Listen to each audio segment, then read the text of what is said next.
Tim didn't actually use the verbiage that I was asked to provide for this introduction, which is fine, but I'm kind of glad he didn't, because as soon as I got done writing this 150 words about myself, I didn't actually say that I was a stable genius, but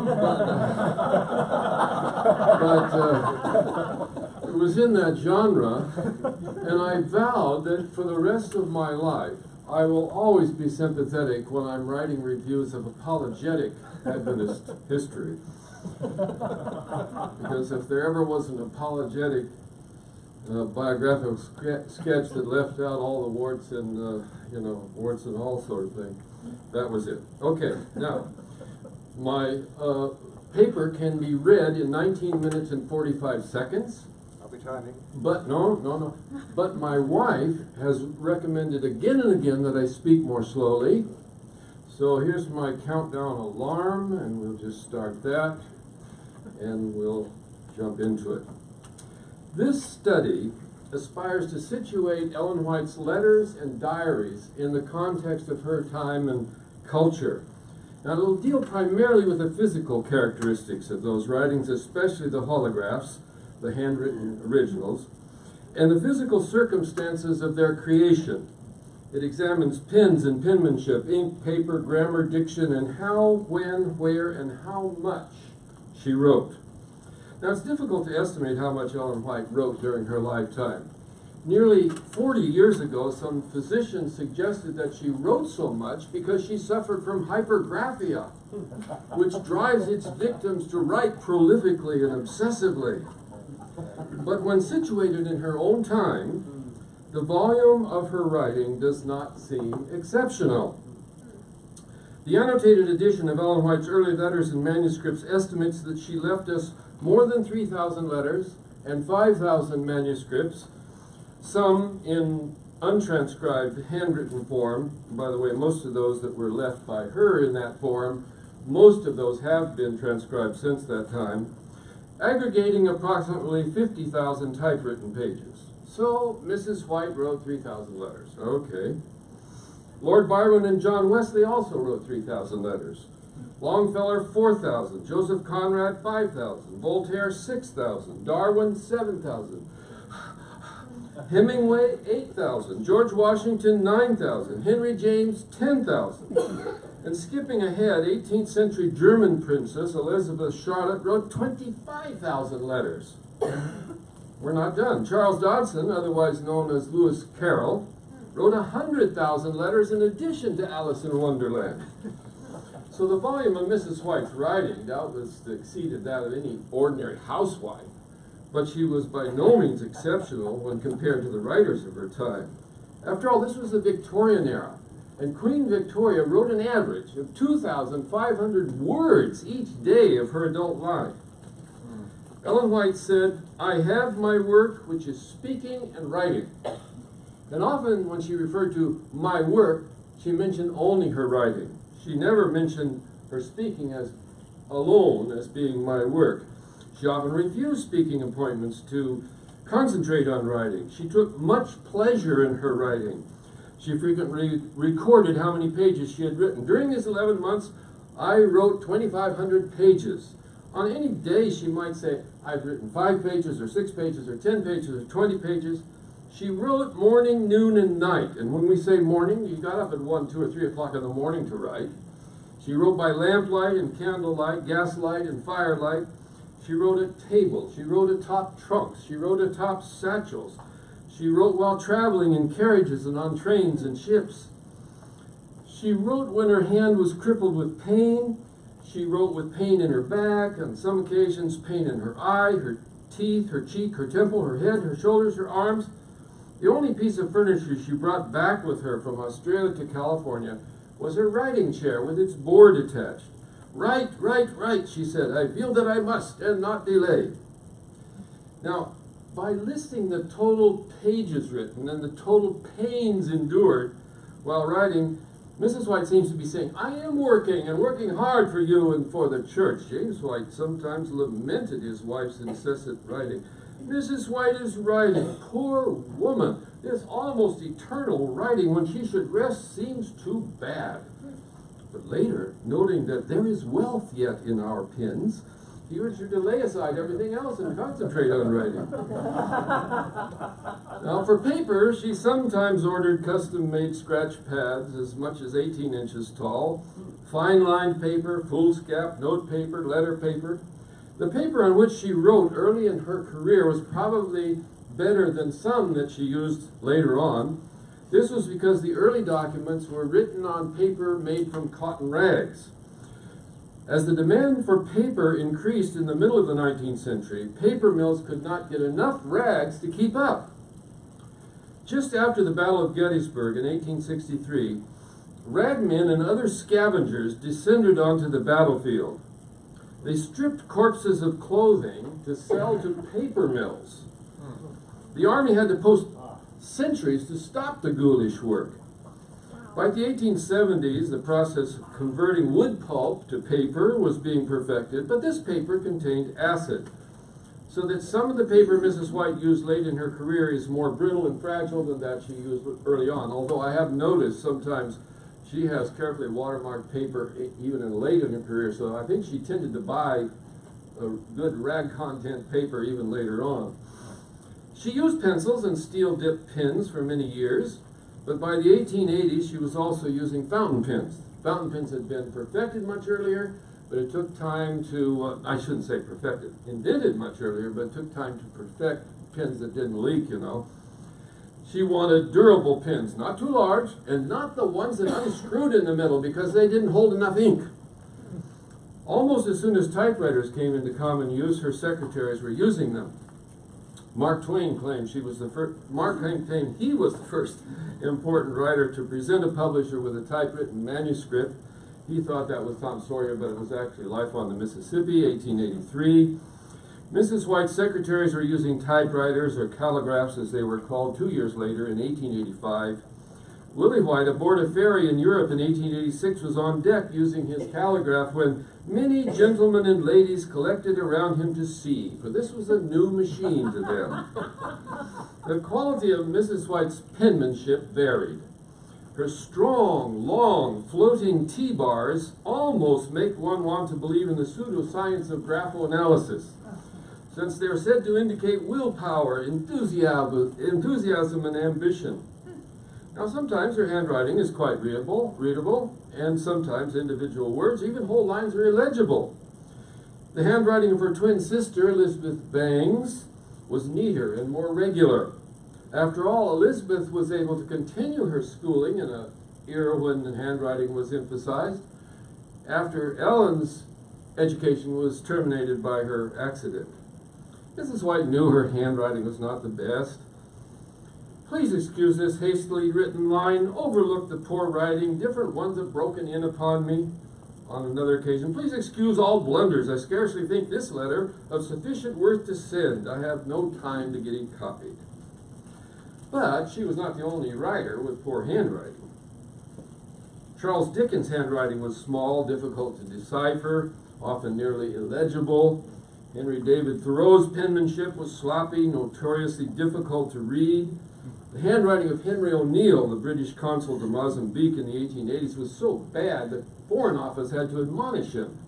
The novelist Thomas Wolfe described his own handwriting as a wild scrawl, and Ernest Hemingway scribbled his longhand letters hastily and often illegibly. Okay, more than 200 pages of facsimiles of Ellen White's handwritten documents have been published in articles, books, and research papers. Some of you noticed some of those holographs in the Ellen White Visitor Center that we visited last night. In Don McAdams' 1974 study, Ellen White and the Protestant Historians, 77 handwritten pages are reproduced. In Robert Olson's 1983 paper, The Salamanca Vision, and the 1890 Diary, one finds 29 pages of facsimiles. Both of these are online at ellenwhite.org. Facsimiles are also found in Fred Veltman's 1988 Life of Christ Research Project, but those facsimiles are rather poor.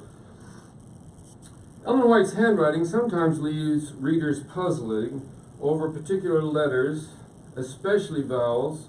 Interlineations are crowded, smaller script.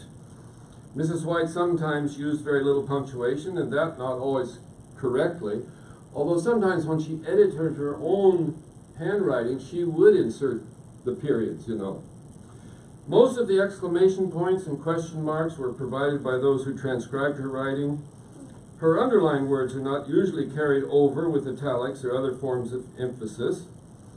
It's sometimes unclear whether she intended a capital letter or a lowercase letter, and she almost never capitalized pronouns referring to the deity, but that was common practice. Even her early published writings don't capitalize pronouns for the deity. Now there is, despite or perhaps because of all these flaws, a delightful, insightful experience that comes from reading and carefully transcribing Ellen White's handwriting for oneself. The sense of immediacy is palpable. The scent of authenticity is a fragrance never whiffed when reading the polished, published versions set forth in neat, uniform lines of identical type. Of course, Lisa was delighted to be able to reuse sources that were typewritten because she struggles with this early handwritten documents, and my experience is just the other. I'm tired of typewritten stuff. I want to see the handwritten. You're a hipster. Okay. Her most frequent grammatical error was using the wrong form of the verb to be. Their words of contempt is poured forth, or 135 was in the house. I'm not a grammarian, she lamented. I will try, if the Lord will help me, at 45 years old, to become a scholar in the science. But she never did. Now, if she was careless about spelling, she wasn't the only one. It may not be true, as his enemies said, that President Andrew Jackson spelled the same word 4 different ways in one paragraph, but he was a notoriously poor speller. Mrs. White inserted an I in theology. She left out the E in height. She used 2 with 1 O where 2 were needed, and she left the E out of the word they very often. It looks like thy, but you can tell it should be they. She sometimes doubled letters which should be single, used a single letter where a double was needed. And in transcribing her handwriting, if you'll remember that she spelled phonetically, as did, by the way, Abigail Adams, you can sometimes decipher words that might be otherwise, illegible to you. She didn't actually care much about spelling. She had a sister named Sarah who used the final H in her name. But when she spelled the name of her nurse, Sarah McInturfer, who didn't use the H, she still used the H. And she must have seen all kinds of notes from Sarah McInturfer and know that she didn't use the H. But that's just the way she did. As for the diction in her handwritten documents, while it usually consists of clear sentences, sometimes they run on and become a mass of jumbled fragments. There are misplaced modifiers, missing words, double negatives, split infinitives. She writes as though she were talking extemporaneously, and she writes rapidly. James White, by the way, I think in looking at Ellen White's handwritten material, I think we should remember that she always knew that she had literary assistants who were going to fix it. So she didn't spend a lot of time trying to make it beautiful that way. James White once said of his wife's books, "We cannot print them until they are written, polished, and have the last touches of the old gentleman's pencil." Letters and letter writing were vital to the growth and development of the Adventist movement. America issued its first postage stamps in 1847, just as the movement began to solidify. And before that time, recipients of letters paid the postage. After that time, the sender paid the postage, saving James and Ellen White a lot of money for this flood of incoming letters. In 1868, James and Ellen White, their combined weekly postage bill was $2. Stamp cost either 3 or 6 cents a piece, depending on the weight, so the couple were mailing at least 33 letters a week. They didn't write letters on Saturdays. The writing was work, and they didn't work on Sabbath. So each day they were mailing more than 5 letters between them. Naturally, they were grateful when correspondence included uncanceled stamps that they could use on their replies. Ellen White was always encouraging her friends to write often. Kiss a little morsel for me and do write as often as you can. And on another occasion, write often. And then she herself supplied the 3 exclamation points. And she was constantly lamenting that she has not heard from this person or that person as often or as soon as she had hoped. Now, turning to Ellen White's diaries, these comprise a literary genre for which we probably have most of the handwritten originals, at least from the 1870s onward. She left behind 59 diaries. A number of literary figures of her time burned their diaries, wishing to be remembered only for their published works or to hide their shameful behavior. Ellen White had no shame to hide and no fear that someday scholars might see her unvarnished handwritten documents. Small pocket diaries first became popular in the 1850s, and Ellen White used some of these. Later she used large journal books. The business of printing and selling pre-printed diaries flourished in the middle of the 19th century.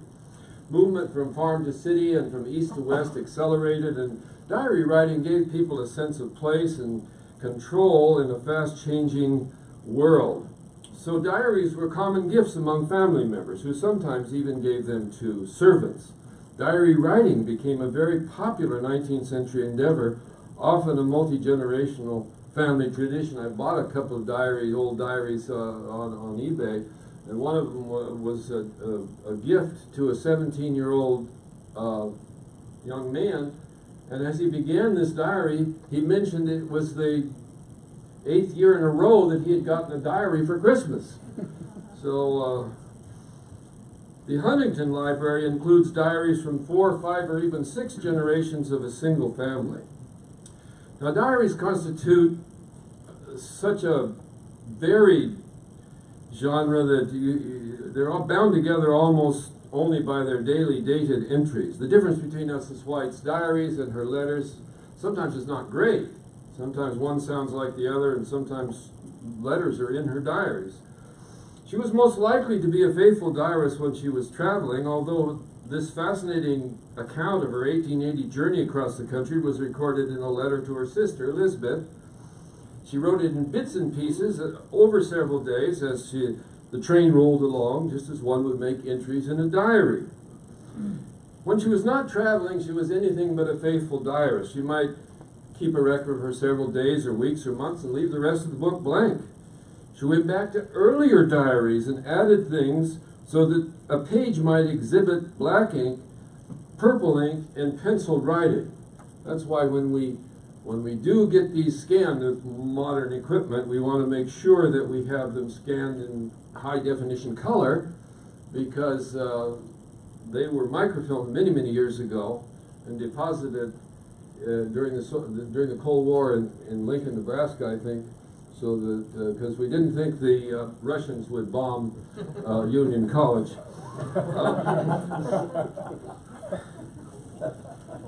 Entries for a single year might be scattered through several diaries. If one diary is being copied by her secretaries, she might reach for another and make her entries there. Any given diary may contain entries for 3, 4, or 5 different years. Sometimes she used blank dummies of bound books as diaries. Sometimes she purchased large commercial diaries interleaved with blotter paper. These pre-printed diaries are often included almanac data, so it might have the phases of the moon, railroad schedules, prices of common goods. Mrs. White also used them to note addresses of her friends. I'm not sure they're all friends. Maybe they were all people she thought might make donations to the church. But anyway, she has addresses in the front of the diary sometimes. And she sometimes listed recipes for home remedies like cholera mixture or Mrs. Temple's remedy. I'm going to publish an article about Elizabeth Temple and Mrs. Temple's remedy. This is a really interesting phenomenon because Mrs. White used this concoction herself and recommended it for her staff and friends throughout her life, and yet she never said, "I've had a vision that you should all be using Mrs. Temple's remedy." It was apparently the bitterest thing you ever tasted, and she may have thought that that was too much. But anyway, she kept expense accounts in her diary.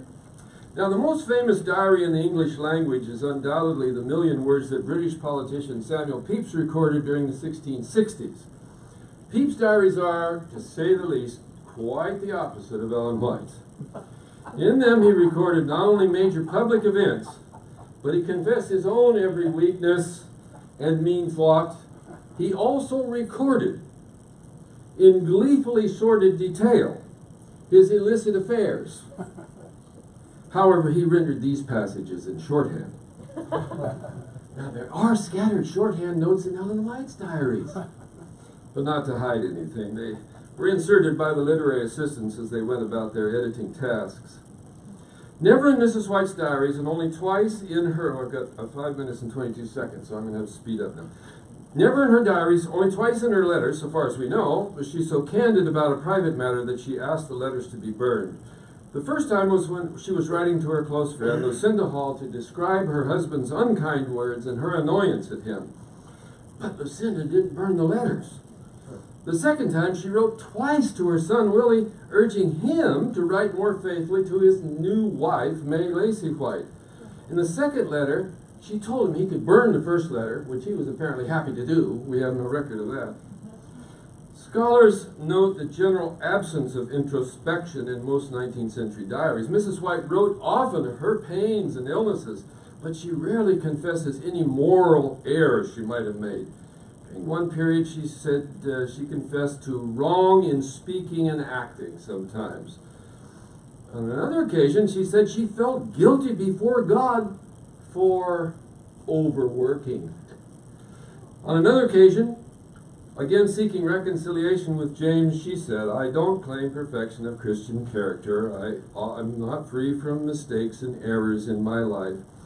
But by and large, her diaries are nowhere near the confessional quality of a Puritan diary, like Michael Wigglesworth. This young man, with merciless self-examination, confessed pride, mirth, sloth, backsliding, and carnal desires."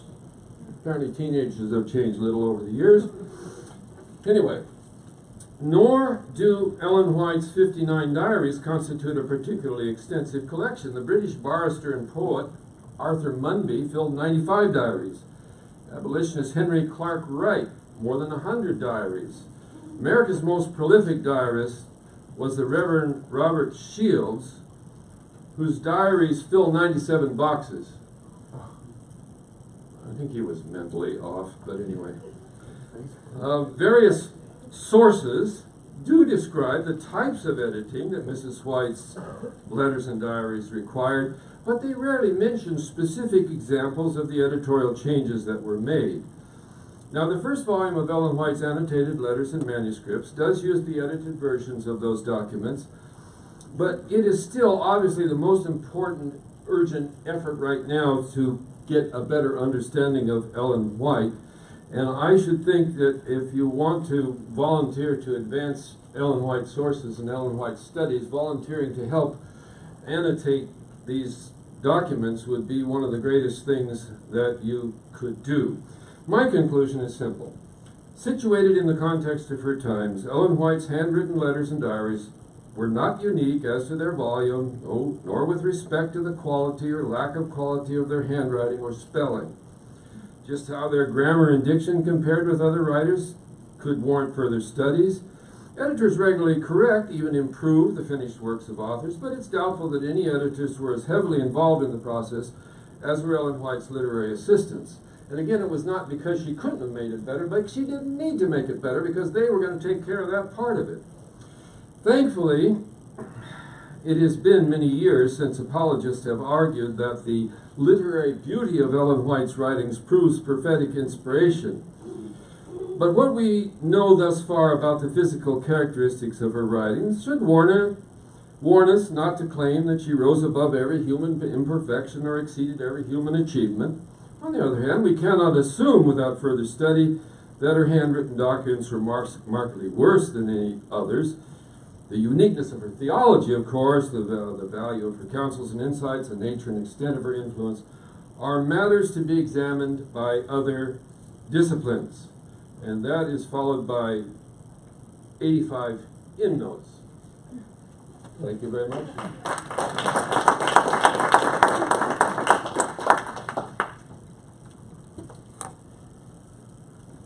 Thank you, Ron.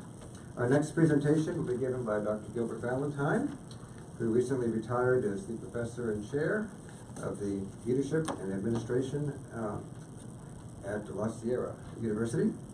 His career has been both pastoral and academic, including senior administrative positions at several of our higher institutions of learning in Pakistan, in England, Thailand, Australia, and in your homeland, New Zealand. Among his published works in the area of Adventist history that we have in the White Estate Library here, recently W.W. Prescott, A History of the White Estate for 30 Years, Struggle Prophetic Heritage, and The Prophet and the Presidents, an insightful look of their communications and dialogue and conflicts and controversy, particularly in the 1890s. Mr. Valentine, the next 25 minutes is yours.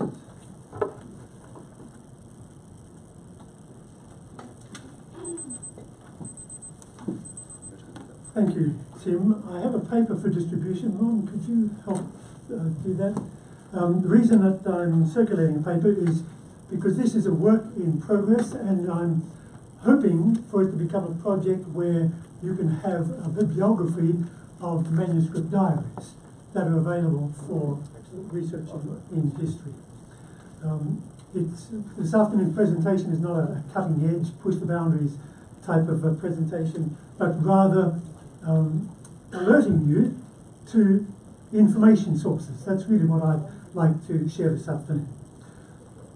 America's award-winning historian of post-Civil War Reconstruction, Eric Foner, has broken much new ground in his writing, shattering political and racial stereotypes and establishing radical new understandings of both the war and the Reconstruction period. His methodology and his gift of historical insight has enabled him to create a new understanding and appreciation for what was happening in the lives of men and women of the period, and to convey a new sense of the texture of their lived experience. How did it feel to live through these times? How did the traumas impact family and communal life? Foner delves deeply into the politics of the time, to be sure, writes the Washington Monthly, but he spends much more time about showing how political decisions affected real people. Foner was able to achieve this because he went out of his way to research personal diaries and journals, memoirs and personal correspondence from the period. He did not just rely on state papers, formal correspondence, newspaper reports, and records of legislative actions. Diaries and journals are a valuable resource for understanding the context and the texture of important historical developments. They're a valuable but often overlooked resource for a more adequately textured and contextualized understanding of Adventist history. In this paper, I first briefly explore the history and development of the diary, its multiple uses, and its current interest to students of literary theory, and I then attempt to provide an overview of diary sources relevant to Adventist history and discuss several newly available diaries. It's too long a paper to read, so I'm going to talk about it and then focus in on the latter part of the paper where I want to share with you some insights from the new diary sources. In the first part of the paper, I talk about the background of the terms diary and journal, how they came into English usage from Old Latin through French. But key to the idea of diary is the date. That's the one thing that determines a diary. I talk about the origins of the diary, the progenitor forms coming from medieval concentration on spirituality, spiritual journals, and how from that background and the recording of public records and travel diaries, we finally have more of the secular diary personal diary that we have today. Fothergill gives some interesting background on that. I talk about briefly how the diary genre was dominated by men, as Ron indicated to us. Samuel Pepys and John Evelyn and James Boswell gave the diary form some notoriety, although it wasn't until 100 years later that they were actually made public. But the early form of the diary had this very strong male slant. And then as the 18th century came to an end and the 19th century burst on the scene, the role of women in journal keeping and diary writing became much more prominent. And that reflected an emerging women's movement, increased rates of literacy, the more readily available diary forms. Printers made money out of circulating hundreds of thousands of empty diaries to be filled, and so it became a very popular form. And in recent times, feminist writers such as Margot Cully and Penelope Franklin have highlighted the contours of women's journal keeping. It's a genre that is poorly understood, and there are many questions about it. What is its place in literary theory? Questions about authorship, about motivation, about who the intended readership of a diary is. Is it the self? Is it some future self? Is it some other? And the tensions between revealing and concealing that are there. But one thing that is common to the diary is that they are unified by the one voice all the way through. Philippe Lejeune, the French scholar, has done much to help us understand the literary nature of the diary. That's really all that I want to say, and I'm already on page 7, so I'm not getting into really the theory of diary writing. Historians have learned that when working with personal diaries, they have to ask certain range of questions about author, purpose and style, and noting, as Ron has done excellently for us, the materiality of the diary. Diaries, for example, may be shaped by moments of inspiration, transitional events. Some function as almanacs, as Ron suggested. Some are records of daily activities. How many brooms did we manufacture in our little cottage industry? How many Bible studies did I get? My own diaries in my early years of ministry were records really of how many Bible studies I gave, how many sermons I preached, so I could fill out the monthly form for the conference president. I soon stopped that. But historians are interested in diaries. They're of value to historians because as their authors, this is page 8, as the authors wrote about events in their daily routine, they inevitably wrote about their key relationships with others, friendships, kinships, acquaintanceships, strangers. And the network of relationships thus woven around and into the narratives of key events helped to convey both a sense of the importance of the events to the writer and their meaning. In this way, they convey a sense of how the writer and their network of relationships understood the significance of events and developments in history. And I give an example of Persis Sibley Andrews' diary, where she records the coming of the railway to Paris in 1850, and how that helps us to understand the context for why James and Ellen may have chosen Paris Hill as the site for the publication of the first issue of the Review and Herald. Diaries draw their energy from the way the writer searches for meaning while in the thick of changing events and relationships, which at the time no one completely grasps. Diaries are different from autobiographies. Autobiographies look backwards. Diaries look forwards, and they're never quite sure about tomorrow. So there's an openness to diary keeping. For Adventist historians, diaries can provide an important sense of the texture of what it meant to live as an Adventist in the 19th century, and the social context in which living as an Adventist was experienced. So, the diaries. The number of diary sources available to Adventist historians is not large, actually. Most diaries that are accessible have been authored by males who at various times served in various official church roles. These include diaries that we are probably well familiar with as historians.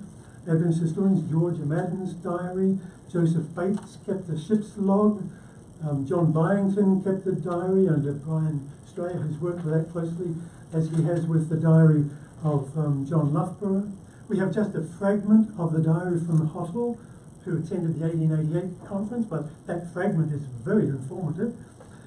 Olson kept a diary, but it's mostly just a journal of where he went and when. William Henry Meredith, pastor in Great Britain, kept a diary, which Woody Whitten says is very helpful for understanding the latter years of E.J. Wagner and Present Truth. Wilton Smith kept a detailed diary of the trip he took with his father to Europe in 1894. Jean Villemar, a Swiss pastor, editor and church leader, began his involvement with the church's publishing work in the last years of John Andrews' life. This diary is extensive and it's in French, so it's been unavailable to us. In fact, unavailable because it's just not available. We only had extracts made available by his granddaughter. But just very recently, the whole thing is available. One of my projects is to try and transcribe the French and then translate it, if I can find some good funding. But it's a valuable diary from what I've read of it so far, because what it tells us about Andrew's last days. And there are some very interesting extracts there that reflect on Battle Creek in 1889, after the Minneapolis conference, and the tensions between Ellen White and Uriah Smith. And Jean Villemar was a witness of those, so it's very helpful from that respect. There are 5 early Adventist women diarists that I know of, whose personal reflections on current events in Adventist history and their own involvement in the events make them valuable resources. Ellen White, Angeline Andrews, her sister Harriet Smith, and Julia Ann Corliss. Jennie Thayer, I just learned of recently, and Ashlee is going to talk to us about that diary. As Ron has spoken to us, there were quite a number of diaries from Ellen White, 59, but many of them just short or fragmented diaries, sometimes extending for several months at a time, and often blending with articles and letters because they merged at times. But nevertheless, they are still helpful for understanding the backstory of significant events and her thoughts and feelings about the crises that she faced, such as times of struggle with her husband, James, and her thoughts about the problematic issues that faced the church. A close reading of these diaries, taking care to notice what Margot Cully calls the silences, provides many new insights into the relational dynamics involved in church growth and development. There are times when Ellen White was so pained and so stressed and anxious, she confided to her diary that she could not confide to her diary her fears and anxieties. Those silences are worth noting. More recently, Angeline Andrews' diary is a little more extensive, and Ron Graybill has explored and mined that very fruitfully for his chapter on John Andrews. But it's a particularly interesting diary, often overlooked, for helping us to understand the tension between Ellen White's charisma, the charismatic gift of prophecy, and the presence of other charismatic manifestations, prophetic manifestations in Adventist churches, and how those were to be understood in the light of the New Testament teaching, not the Old Testament teaching, but the New Testament teaching on spiritual gifts, which seem to locate the spiritual gift of prophecy within a congregation. More recently, some fragments of the diary of Harriet Smith have become available, and I'm indebted to Kevin for alerting me to these, Kevin Burton. These fragments are from the years 1866 and 1867, years in which James White was recovering from his first stroke.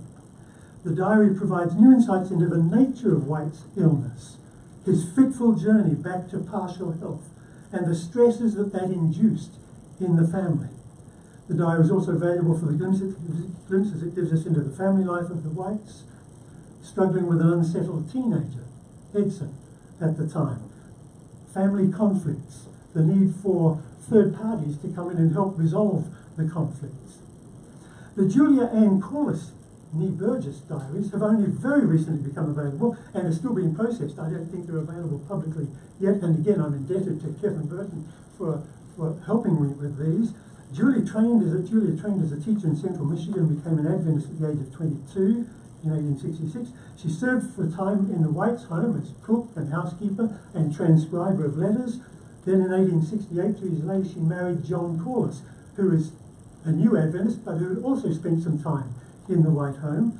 John was going to be the superintendent of the new Health Institute.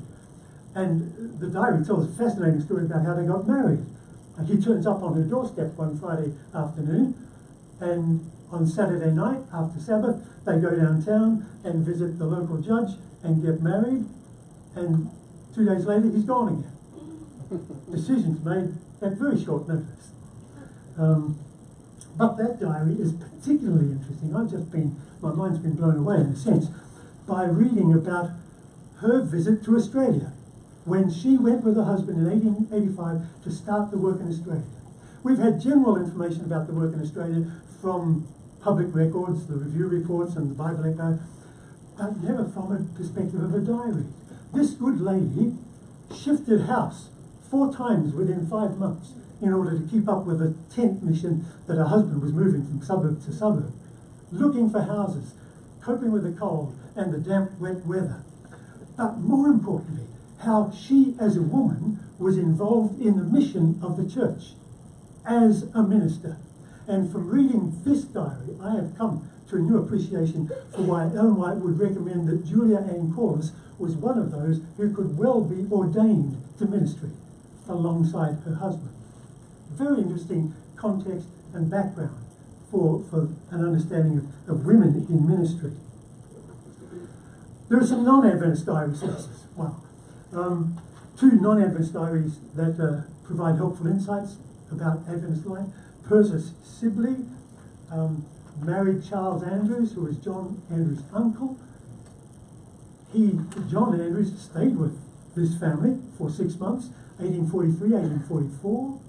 And Persis Sibley writes a beautiful diary, quite literary. And we've known about it before. Ron's quoted from it in the Andrews chapter.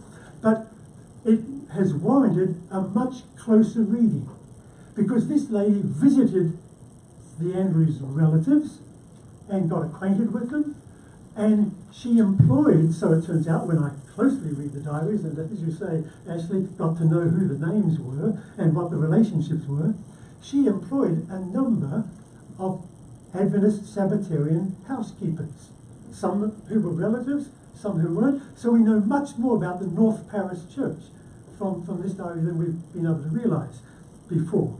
And of course, she reflects on the darker side of the early Sabbatarian movement, some of the fanaticism that the early Adventists fell into as they tried to cope with the trauma of the disappointment, and some rather bizarre behaviours, and her assessment of those is really quite interesting. She's sitting in a family gathering one time when the pastor of the North Paris Church comes in and kisses her sister-in-law on the cheek, and Persis is just horrified by this brute who applies this religious practice to embarrass her relative. So you get some interesting insights from Persis Sibley. The other diary that's of interest, that's a non-Adventist diary, is that by Andrew's other auntie, Sarah Pottle, who lived in Rochester, and who tells us that Andrews visited that home a number of times in the 70s, and that his cousin, Margaret, was acquainted with Susan Anthony, and who had been involved in the women's liberation movement, and had actually tried to vote in the 1873 election, and was prosecuted for doing so. Susan Anthony had to pay the fine, the others didn't, they got off, but John Andrews was familiar firsthand with the women's movement in Rochester. So, important diaries for providing context to Adventist history. I've got 10 minutes to go, have I? 12 minutes to go? And I need to rush as if I haven't been. There are newly available diaries that I am absolutely excited about, that I want to tell you about, and that's the rest of my talk this afternoon. Very recently, diaries kept by Theodore Bogardus Lewis, who for 25 years was the custodian of the Battle Creek Tabernacle, the Dime Tabernacle. He kept diaries for an extensive period of time, and his son, Theodore Gardner Lewis, T.G. Lewis, also kept a set of diaries for 12 years. These diaries give promise of being a really valuable source of understanding for the texture of the Adventist experience in Battle Creek and the nature of congregational life. The diaries are particularly interesting. They begin in 1864, have a gap for 18 years, and then begin again in 1880 and extend right through with a short gap until 1923. So they're an extensive set of diaries. Lewis served as the custodian of the tabernacle and then moved across the street to become the elevator operator at the sanitarium. So he worked with Kellogg for a number of years. And the diaries are valuable because they help us to understand how a congregation that's serving two institutions, a renegade hospital and Adventist publishing institutions and schools, how the congregation coped with that transition. Very interesting social history sources. T.G. Lewis was an evangelist in Wisconsin and Illinois, and his diary is also helpful. These important historical documents are part of a very large collection of family genealogy materials that have been preserved by Lila Jo Peck of Marshall, Michigan. On her demise, they were passed to Linda Mills, a retired Adventist teacher in Riverside, California. Linda didn't know what to do with them.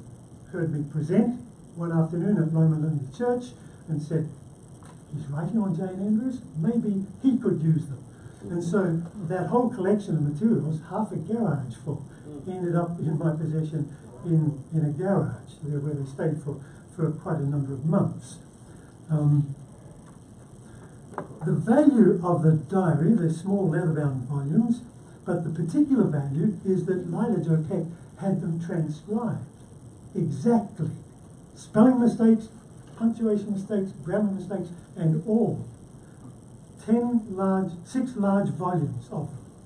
And the collection is now with the Loma Linda Heritage Research Centre, and we're hoping that they'll be online.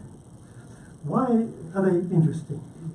Well, Theodore B. Lewis was the son of Jonas Lewis, one of the first 5 Seventh-day Adventists who moved to Battle Creek at the time when James and Ellen moved there in order to start the Review and Herald.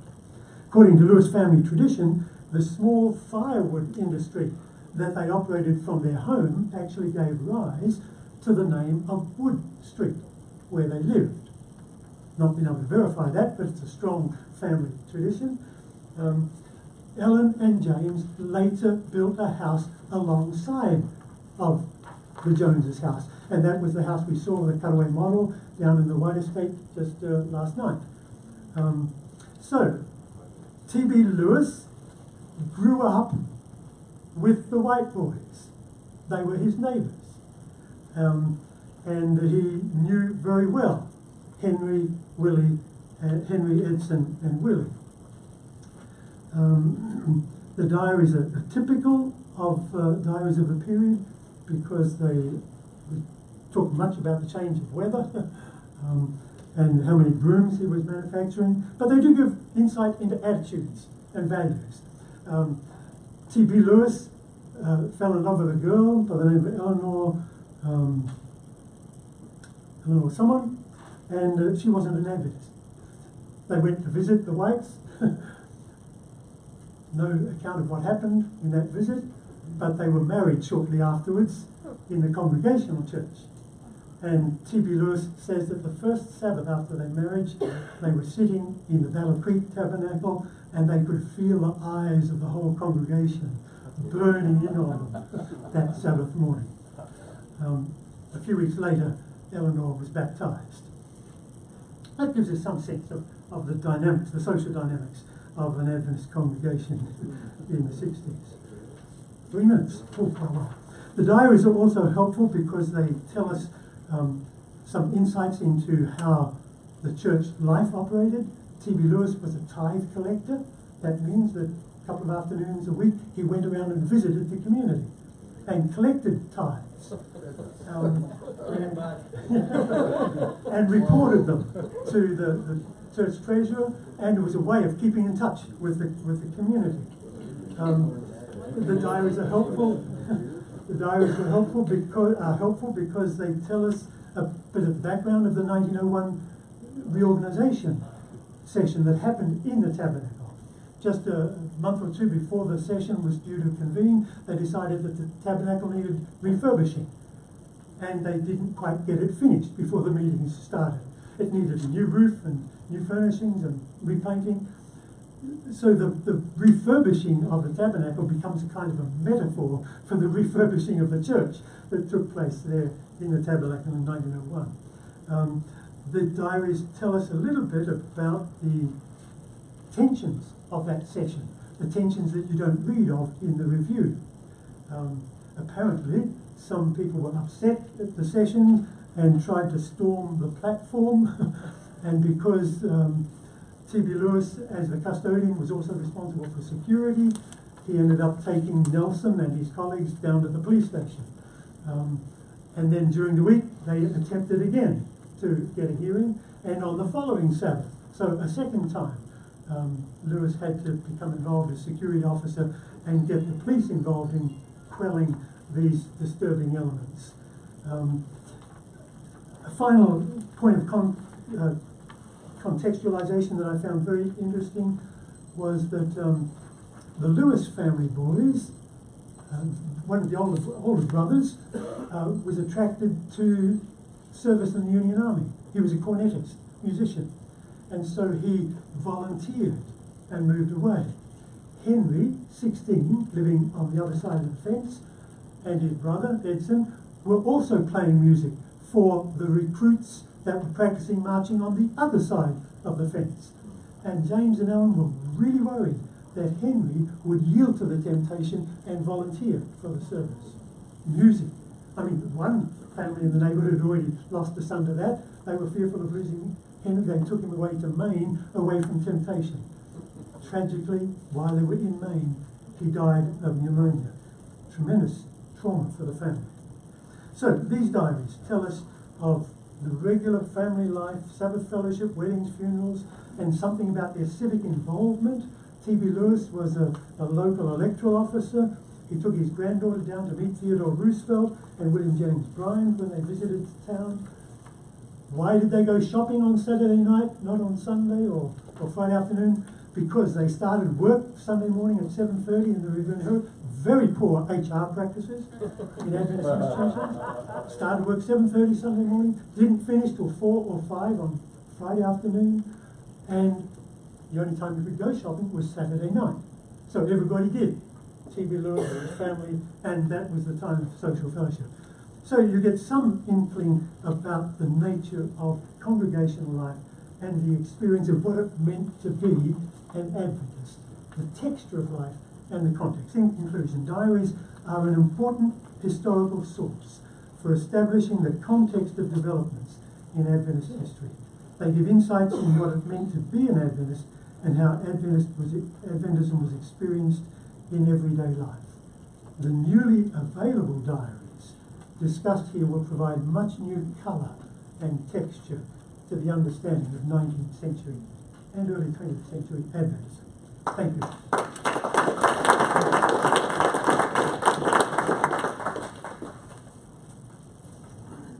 Ashlee, you able to set up the narrative?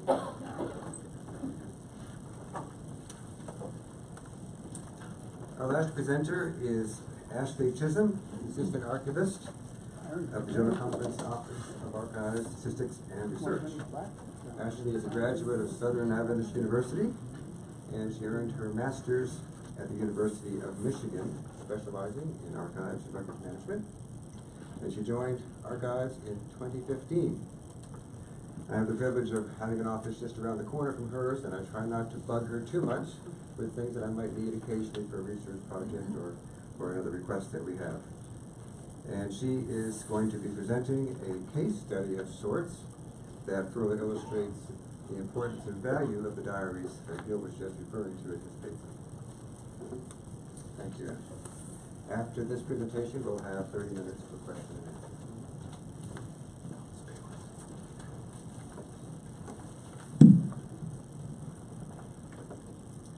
What is woman's true sphere? Is it simply to be a household drudge, to marry, to work for one man only, to obey his every mandate, to live for him alone, be he brute or human, be he knave or honest, be he wise or foolish, be he clown or dandy, disgusting or agreeable, entertaining or morose, a saint or a devil? Such is woman's lot. If she aspires for any other fate, she is strong-minded, out of her sphere, etc., etc. These were penned by Jennie Thayer, a 24-year-old Seventh-day Adventist woman, on March 12, 1877, in her diary, which now resides at the General Conference Archives. More on that in a moment. So there's the whole quote. Jennie was born to Abijah and Rhoda Thayer in Buckland, Massachusetts on September 20th, 1853. After a brief stint as a school teacher, Thayer attended Battle Creek College and worked in the sanitarium during her education. Through most of her public career, she was attached to the publishing work of the Seventh-day Adventist Church, mainly working with state tract societies and the International Tract and Missionary Society. Her work as a missionary in England from 1882 to 1888 was chiefly concerned with running the missions book and tract depository, doing editorial, writing, and publishing work for the Present Truth, as well as engaging in tract work and visiting. Later, Thayer was the first editor of the Atlantic Union Gleaner, which is still published today. Thayer never married and died September 12, 1940. This is a picture of her from about the 1870s. While creating a finding aid for the F.C. Gilbert personal collection when I was an intern in 2014, I found 17 diaries by Thayer. The earliest diary is from 1875 and the latest from 1916, but it's not inclusive. Fascinated by Thayer, I included her biographical details in the Gilbert finding aid. The diaries were in the Gilbert collection because Thayer had been the aunt of Gilbert's wife. And the Gilbert collection is in the archives because Gilbert's daughter had donated the materials. After joining ASTR in 2015, I made the decision to pull Thayer's diaries from the Gilbert collection and make them their own collection, and also to digitize and transcribe them, which is a slow and ongoing process. But I digress. As an archivist, I am keenly aware of provenance and the work necessary for Thayer's diaries to be accessible to researchers. But that is not this paper's purpose. No, the purpose today is to contextualize Thayer's life as a never-married woman in the Victorian era. Single women were, and in some ways still are, subject to conflicting attitudes as to what composes a woman's true sphere. Many of Thayer's diary entries contain expressions of this conflict between duty and desire, between family and vocation, between the demands of society and the demands of self. How did Thayer live with this conflict? What choices were available to her? How did the set of conflicting societal pressures affect the choices she made for her life? How were her interactions colored by her membership in and her missionary work for the Seventh-day Adventist Church? Who was Jennie Thayer? Why was she told that she was strong-minded and out of her sphere? And how do her diaries provide answers, if any, to these questions? Scholars disagree over what types of writing fall under the aegis of the term autobiography. For some, the term implies selection, order, shaping, requiring an interpretation of a person's life. Others hold to a looser definition, which identifies an autobiography as a work where a writer's self is either the primary subject or the principal object of the writing. Yet it would be anachronistic to refer to women's life writing from the era as autobiography, as Victorian women shied away from the use of that word, believing that such an act enshrined the self and promoted the ego, something that women were actively discouraged from doing during this era. Women who wrote autobiographies were typically those who were considered to have already flouted convention. Those writing more conventionally about their own lives typically and expressly set themselves outside the defined limits of autobiographical writing of the time period, preferring instead to call their writing recollections, memoirs, early life, reminiscences, gossip, or, yes, life sketches. In addition to this, many Victorians saw women as thoroughly unsuited to writing proper autobiographies, since such were akin to histories, and women whose minds, due to their emotions, were considered to be, quote, fundamentally limited and unsuited to the process of synthesis and analyzing needed to write history, and therefore autobiography. Victorian women's autobiographical writing is more appropriately referred to as life writing, which is defined as, quote, any text that narrates or documents a subject's life. But Victorian women, even if they skirted around the edge of what was defined as proper autobiographies, managed plenty of autobiographical writing. Women engaged in typically 4 types of life writing: fiction novels, letters, travel journals, and diaries. All 4 types could find publishers with varying degrees of editing if the writer were so inclined. Collections of edited letters and excerpted travel journals or diaries were definitely published during the Victorian era or used as the basis of longer works. Indeed, we can see this in practice in the early Seventh-day Adventist Church regarding Ellen White's works. The diary was seen, as Valerie Sanders puts it, as, quote, the ideal outlet for the woman who is likely to be interrupted. Thayer's diaries are likely an example of New England pocket diaries, which was mentioned earlier. They were purchased pre-printed by both men and women as early as the 1850s. They typically included calendars, rates of postage, cash account pages. Some of the ones I'm working with Thayer right now include longitude, which is cutting edge at the time. And the entries usually involve a mention of the weather, an account of day-to-day life for the diarist and their friends and family.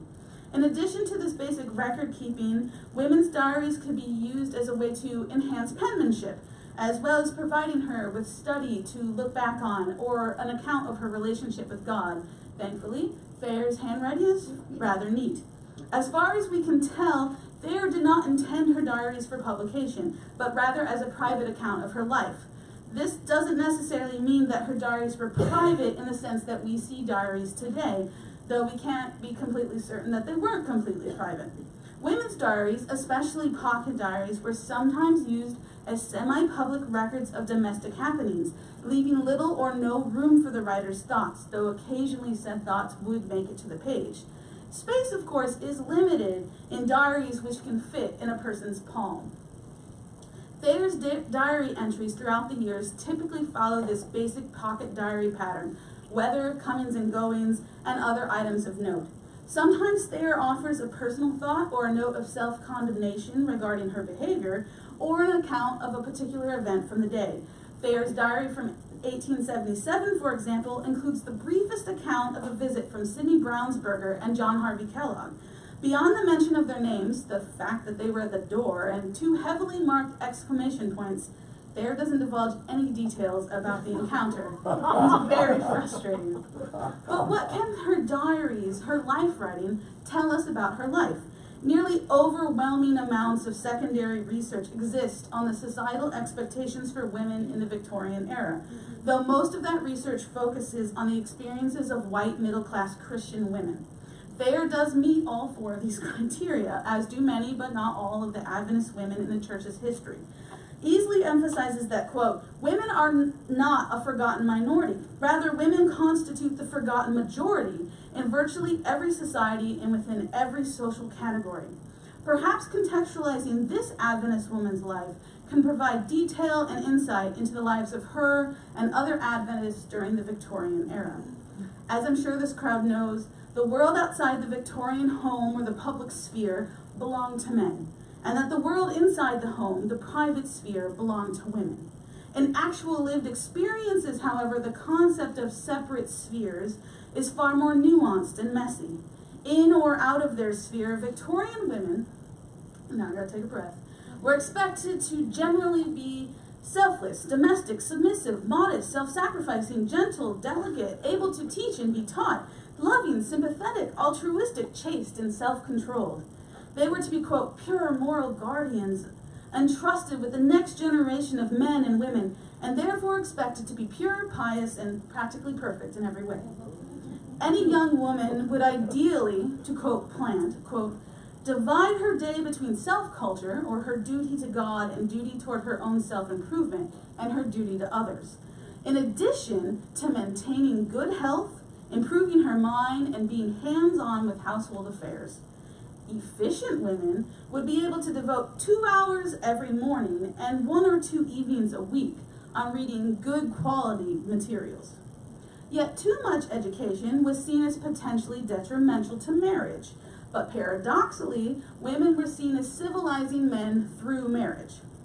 Ideally, women would marry typically around age 25 and take charge of their own household, controlling the budget, supervising any servants, and doing demanding household tasks, including raising children.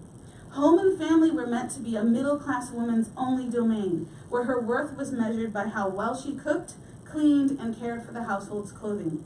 As an aside, this all sounds positively exhausting. While single women held property, made and kept contracts, and engaged in other legal activities, married women lost those abilities upon marriage, not due to any lack of capacity on their part, but to laws that treated them as extensions of their husbands. Single women were deluged with advice on who they were expected to be and how they were expected to act, especially if they did not marry. One contemporary advice guide, The Women of England, written by a Mrs. Sarah Ellis, wrote, quote, "A woman without domestic and family ties is an anomaly," end quote. The most respectable positions open to a single middle-class white woman in the early part of the Victorian era were schoolteacher, shopkeeper, missionary, more on that in a moment, and sometimes writer. It was far more preferred that a woman marry, rather than socially isolate herself and subject herself to economic hardship. What about the Adventist context?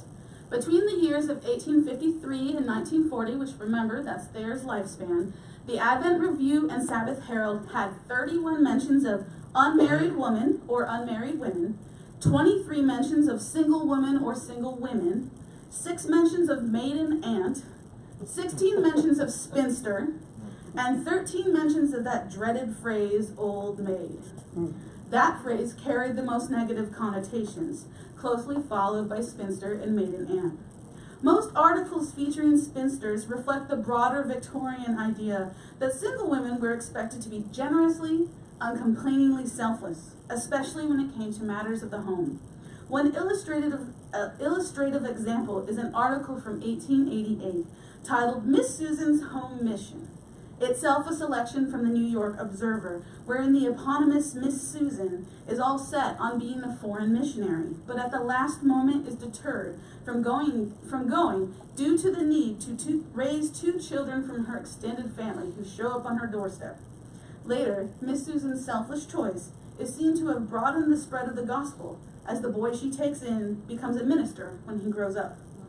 The use of unmarried women was fairly positive, though typically used in a more general or administrative context, including advice columns, mission statistics and reports, and secular stories.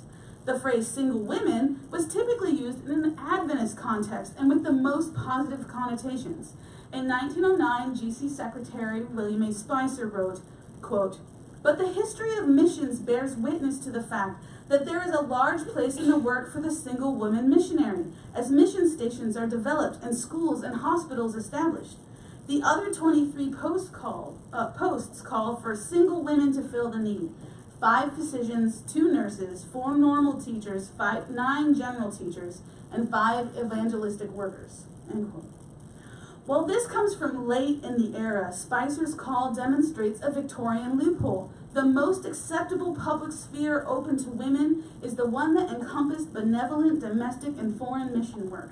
A woman could use her piety to expand and widen her sphere of influence, be it for anti-slavery work, temperance work, or some type of other-focused service. Some scholars argue that since evangelical religion was seen as the province of the home, women needed to engage with the public sphere in order to fulfill their duty as Christians and as women.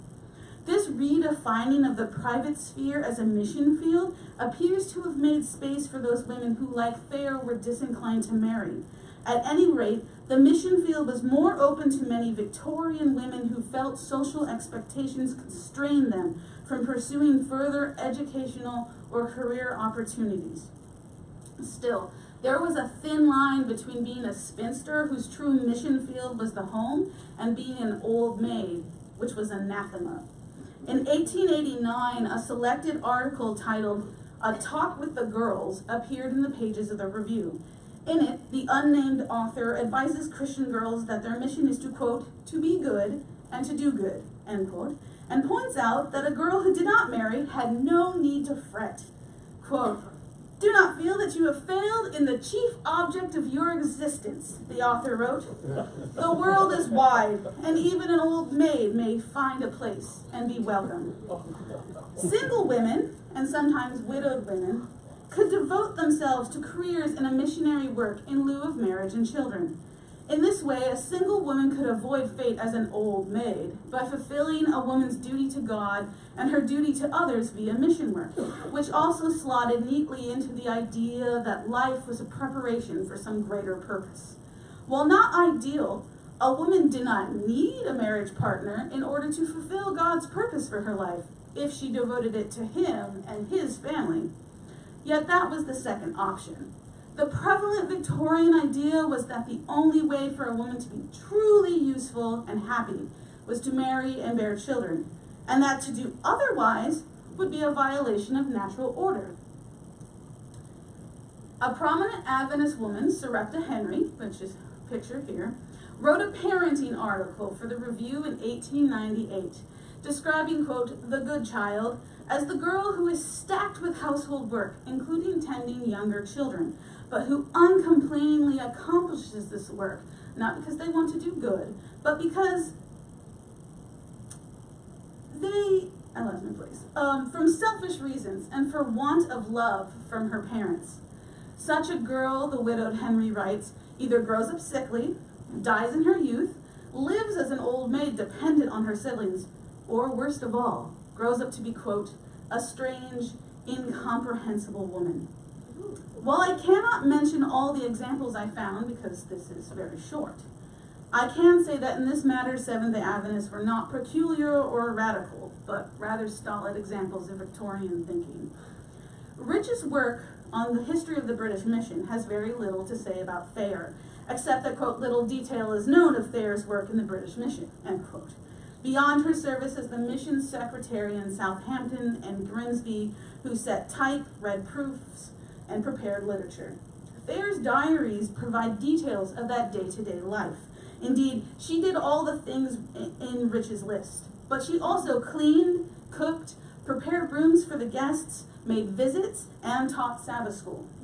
While missionary service was a choice Thayer made, tension still existed between what broader society, her church, and her family expected of her and what she expected of herself, and it shows in her diaries. The ones thus far digitized and transcribed depict an intelligent, opinionated woman often frustrated with her life and a missionary who was lonely and longing for home. A lot of the secondary research I did goes into women's culture about how they needed their friends and whatnot, and she was the 7th of 11 children, and she was far away from home when she was a missionary.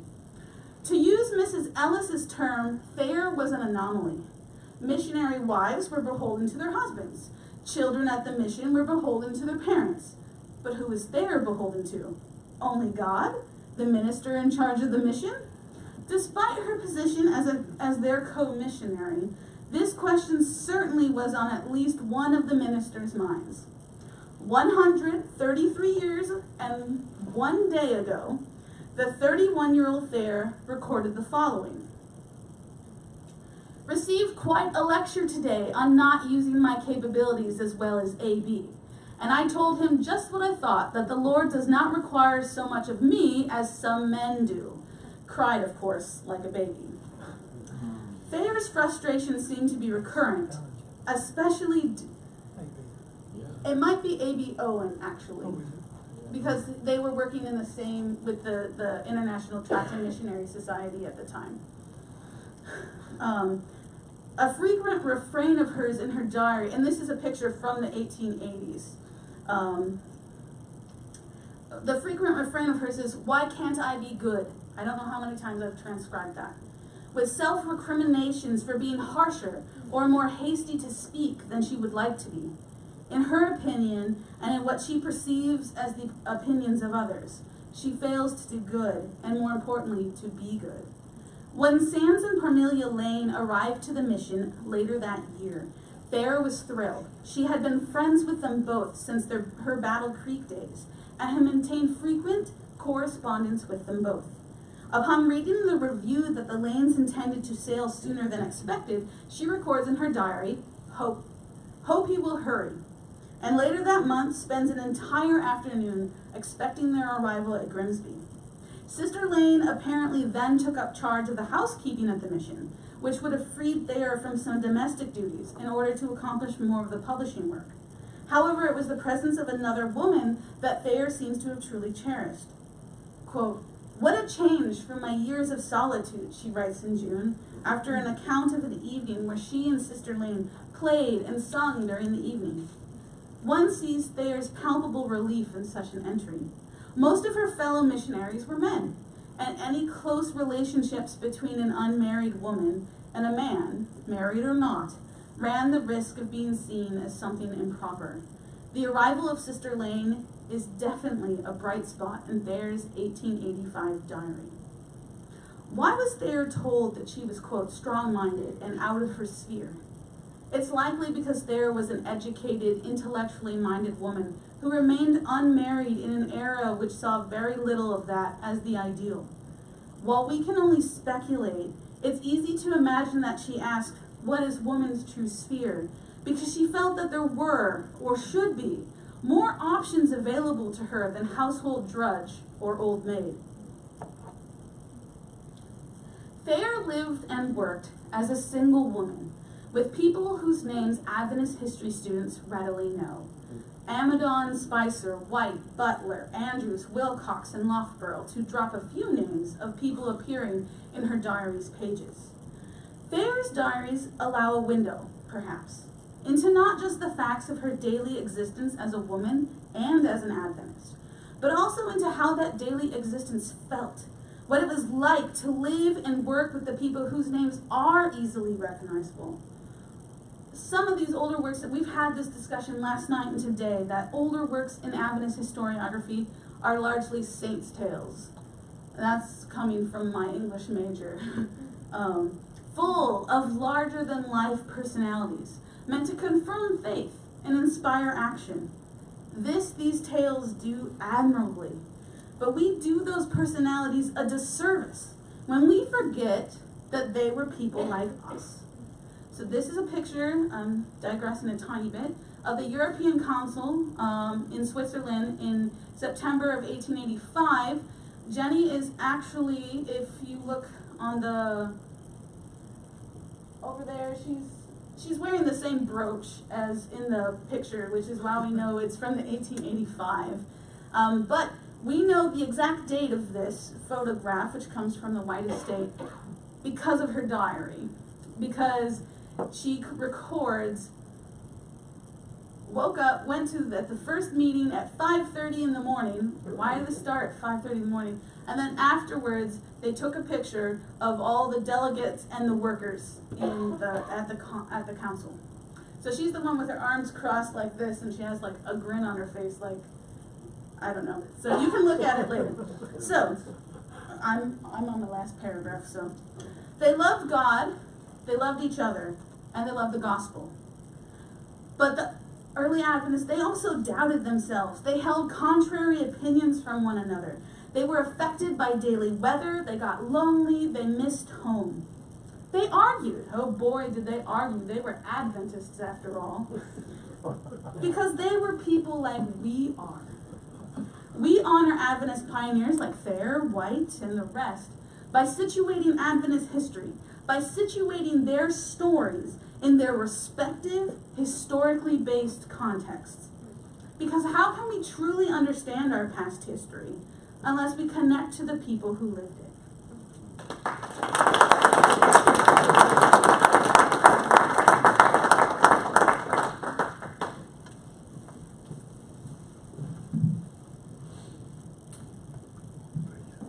Thank you, Ashlee. And before we take questions, just to mention that I know some of these diaries are being added to the Adventist Digital Library. And I would encourage, if you're involved with an institution that has a diary that is not in that consortium, to make it available that way. Fantastic. All right, I saw the first question hand right here.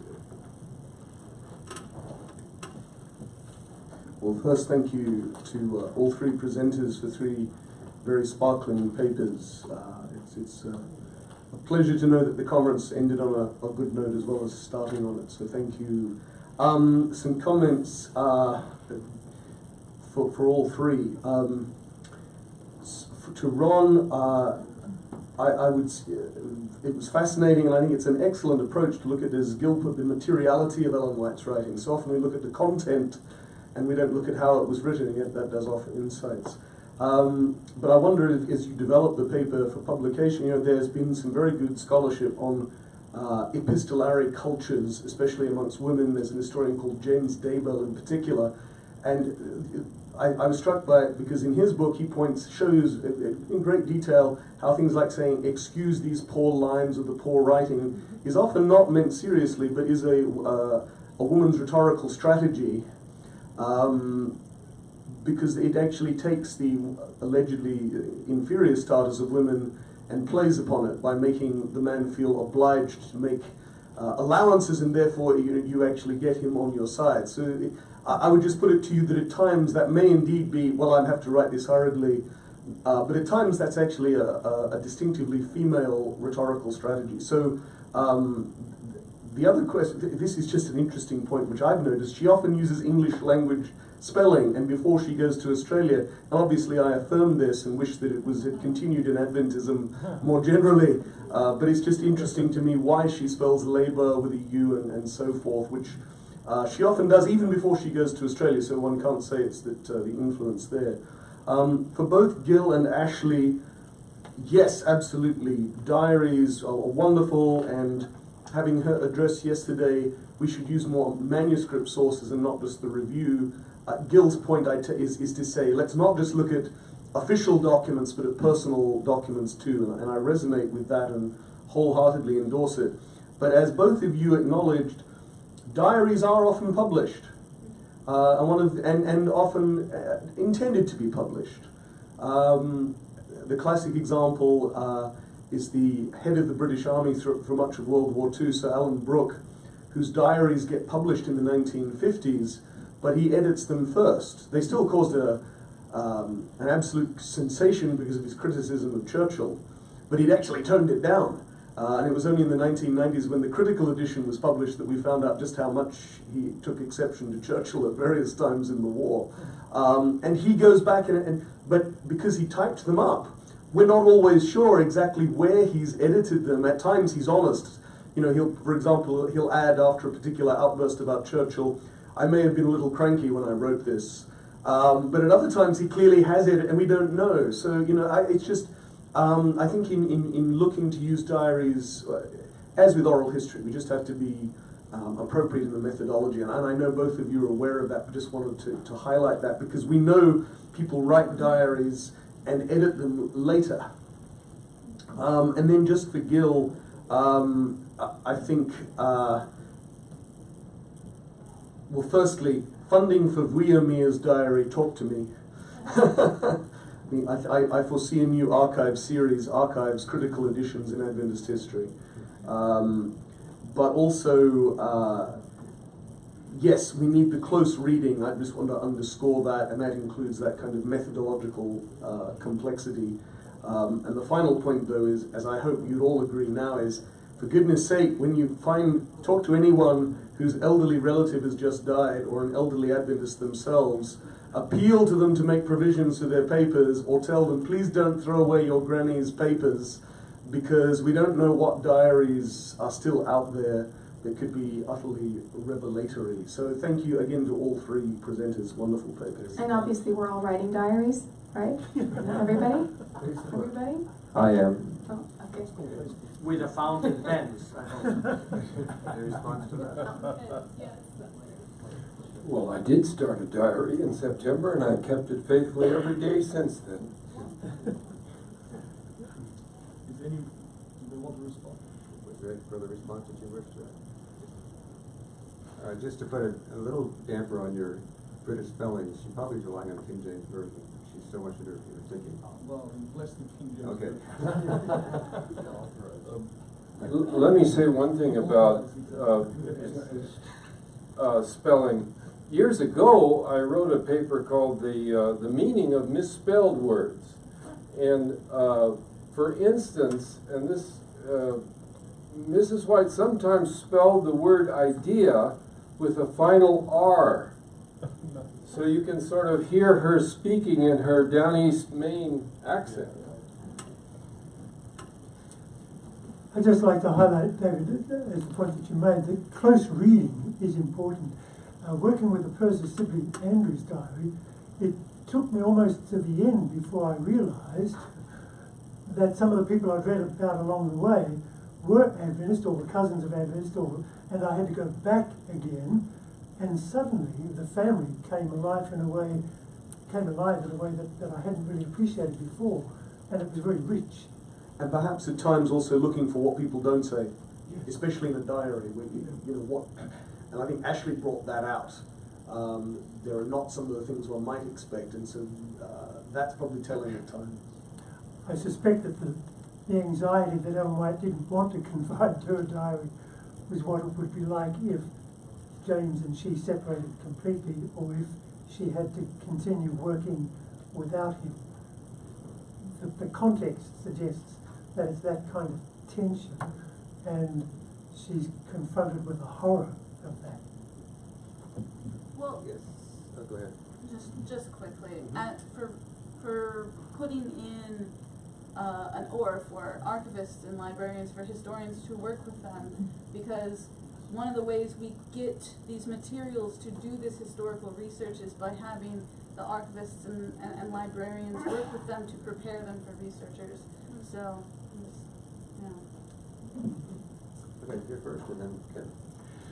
My question is very simple, and it piggybacks a little bit on what David said when he put oral history and diaries together in a sentence from the previous session and now this one. How much do you as historians put validity or credibility and how do you differentiate between the oral history and diaries, for example? In other words, these are also private, let's assume intended private kind of written history of the, but not history, really personal kind of thing. So is there a difference between when we talk about oral history in, not, of course there is difference in methodology, but in validity of historical data that you gather through diaries and that we could gather through oral collection? Well, one thing about diaries, and they have their own biases and things as well, but if they are written at the time, there's somewhat of a preference over something that is an oral history that was recorded from years later, because the human memory is not a device for recalling the past, but for keeping us sane and happy in the present.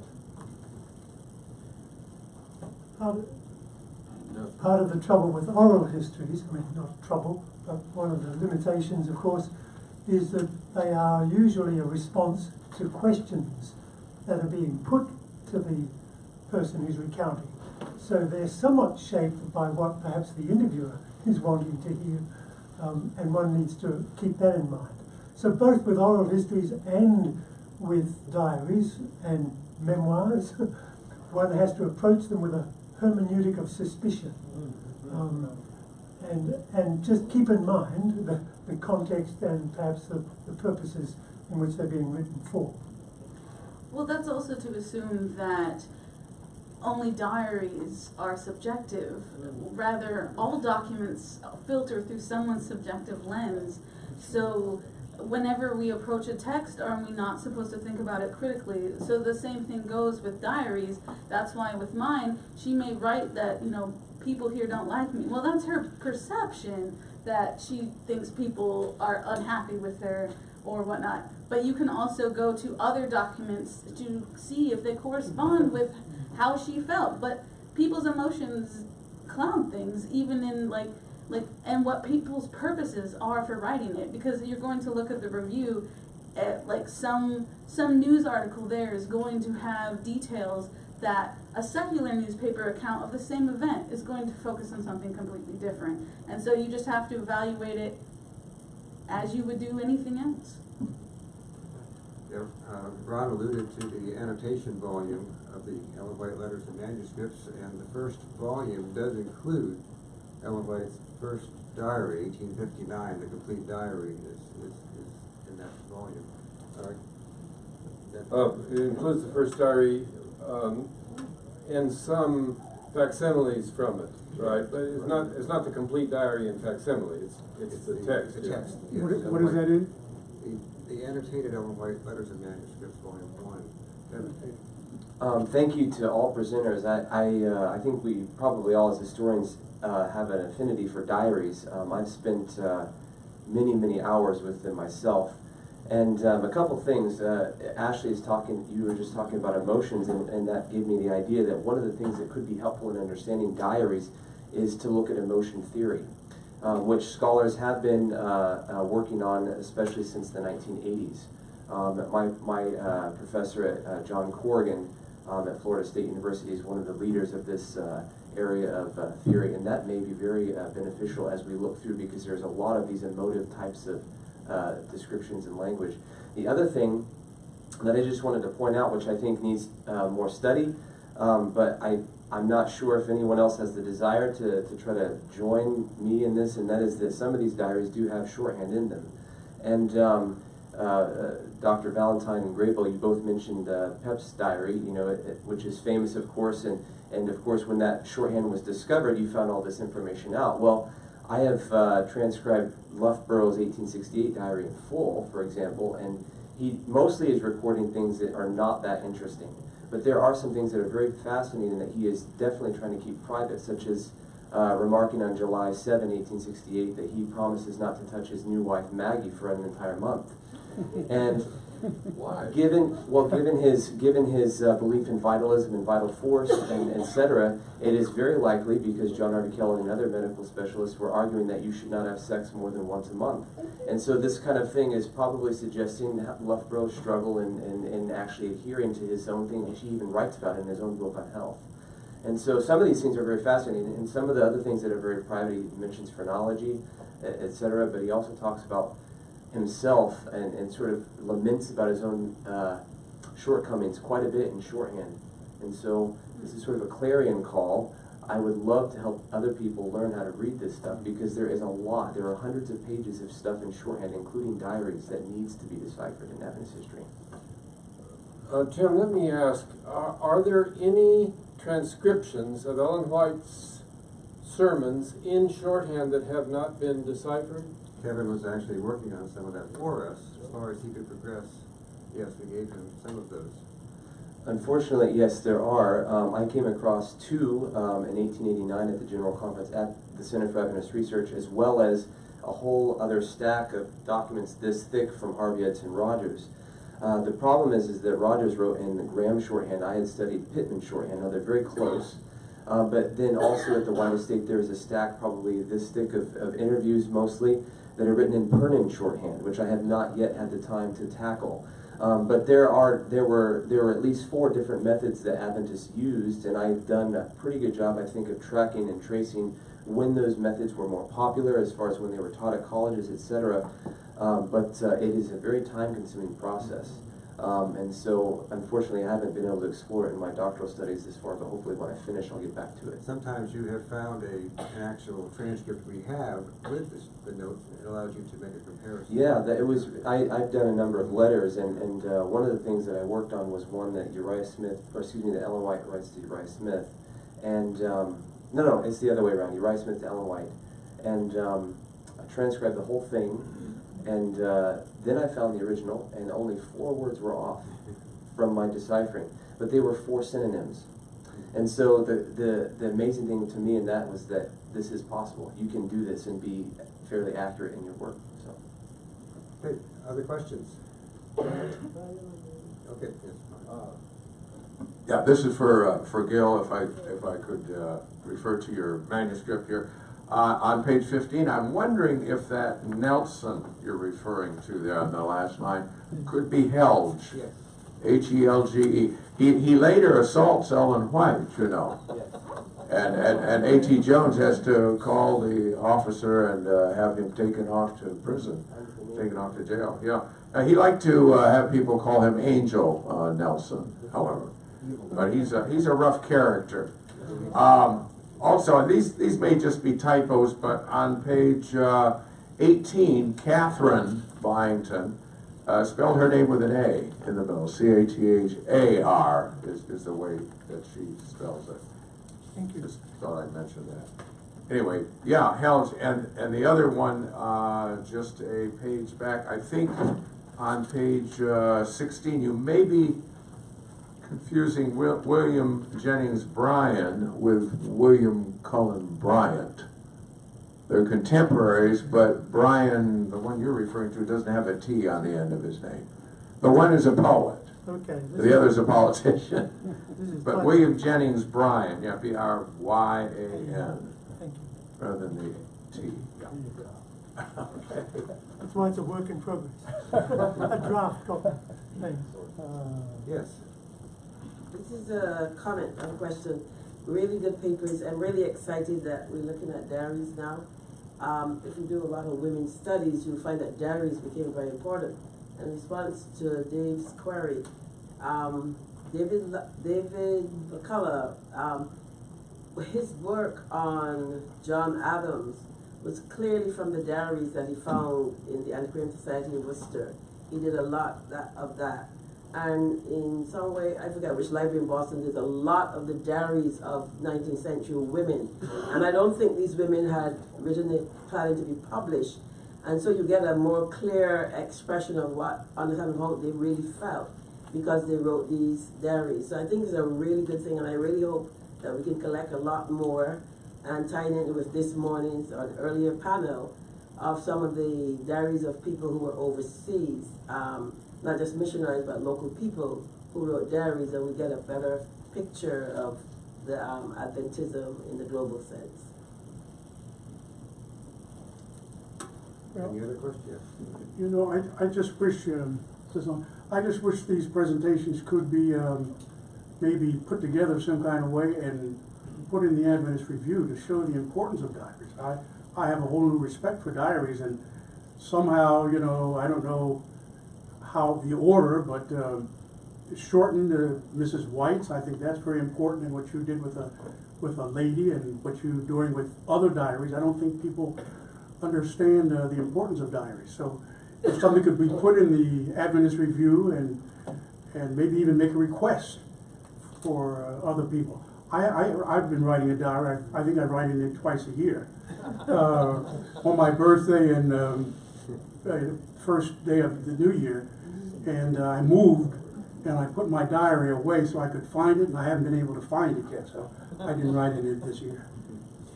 Let me ask David, is there it's wonderful to have these live stream things on YouTube, but is there a plan to make these papers themselves available at the archive site, or what's happening with that?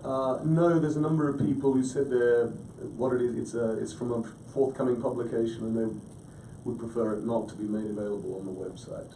So I think all we can, well, I'll say something in a moment as we draw to a close, but in general we just encourage people to publish your research.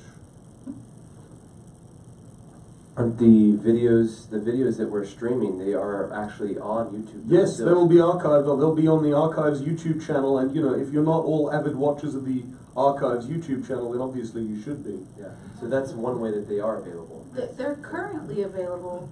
We're streaming right now. Hello, everyone. But also, the ones that we've done each session during the day are already available. Can I just do some advertising and make a promotion? In the T.G. Lewis diaries, there's reference to a pastor, the author of the diary, who is defrocked, removed from ministry, 1915. The issue is the Eastern question.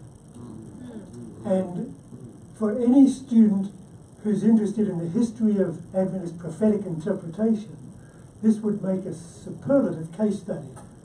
For the pastor concerned, shifts from seeing Turkey as a fulfillment of Daniel 11 to suggesting that the papacy might be. And that differs with the folk down here in Washington. And there's trouble in the church and trouble in his ministry, and he is removed from ministry. Only later does the church move to the prophetic position that he was advocating. So anybody interested in the history of prophetic interpretation in the church, there's a good source.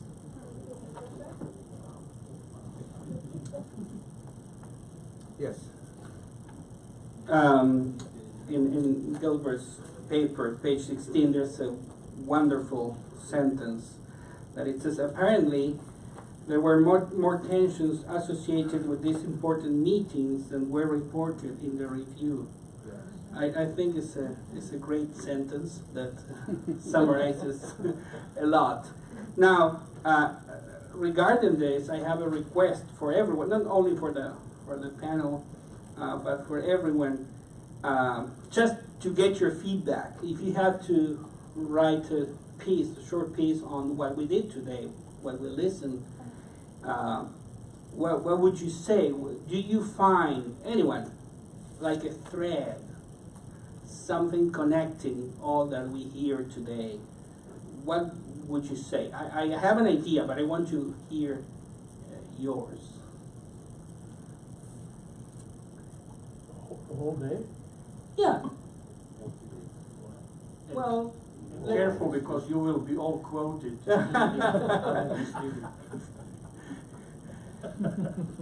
I was thinking, and you can tell me if I'm wrong, I'm off,